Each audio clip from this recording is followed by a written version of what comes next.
Deadpool Wolverine has now officially been released, guys, and you know, around the channel, I like to collect all the popcorn buckets of the year, so by the end of the year, I could do a tier list ranking of all of them. This is already looking to be an insanely stacked year of awesome popcorn buckets, but Deadpool and Wolverine had a ton of them. I bought every single one of them in my area. I'm going to be telling you where to find them, how much they cost, and ranking them from best to worst. Let me know if you agree or what your list looks like. Starting off with the bottom of my list, number 6, we have the Deadpool head. Now, this popcorn bucket is going to be really easy to find as long as you don't go to a big name chain like Cinemark or AMC. I bought this at my local theater that was called a Galaxy Theater, but I know they also sell them at B&B theaters. Alamo Drafthouse is going to be selling them. So basically, if you go to a lesser known movie theater, this is probably the popcorn bucket they're selling. I got mine for about 20 bucks. Now, obviously, there's nothing wrong with this popcorn bucket. In fact, all of them are pretty awesome, and it's pretty well detailed. It's got all the texture of Deadpool's suit down, his eyes. You put the popcorn on top of it. It's just the most simple, basic way you could go with a Deadpool popcorn bucket, and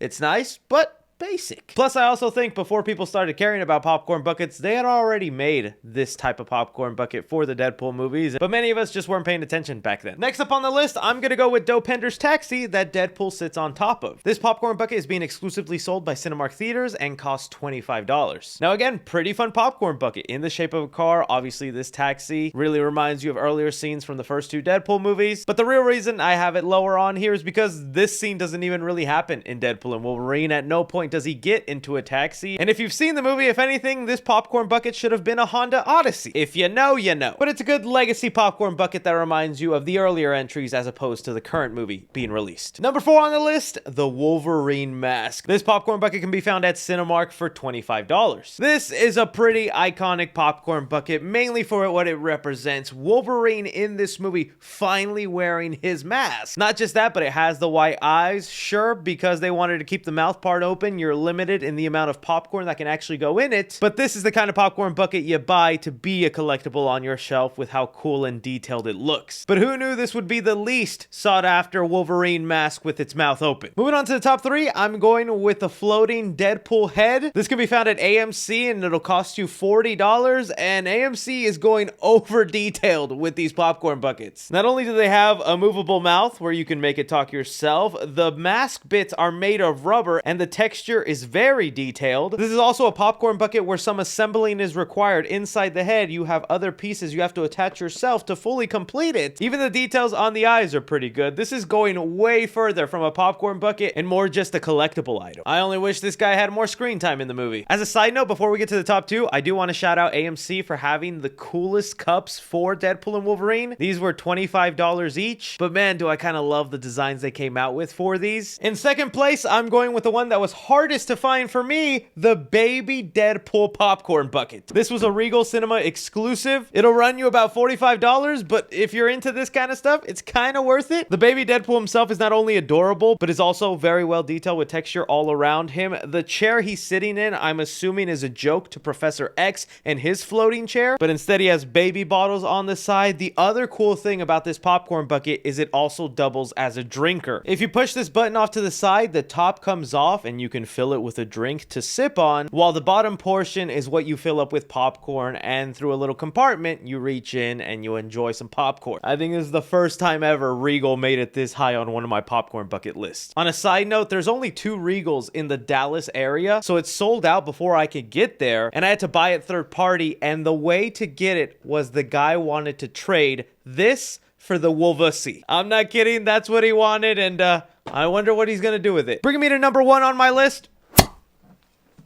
the Wolverine popcorn bucket, aka the Wolverine. Is it the most detailed popcorn bucket? No. Is it the one with the coolest design? No. But is it the one that best represents the movie along with an insane marketing gimmick? Yes. The history that this popcorn bucket made, that Disney actually approved this, the endless memes that came from it, and how sought after this is, that's what a popcorn bucket should be. It's not always about the design, it's about the enjoyment and fun you get from looking at it, and I'm always gonna laugh looking at this thing and remembering the kind of cultural impact it had on popcorn buckets.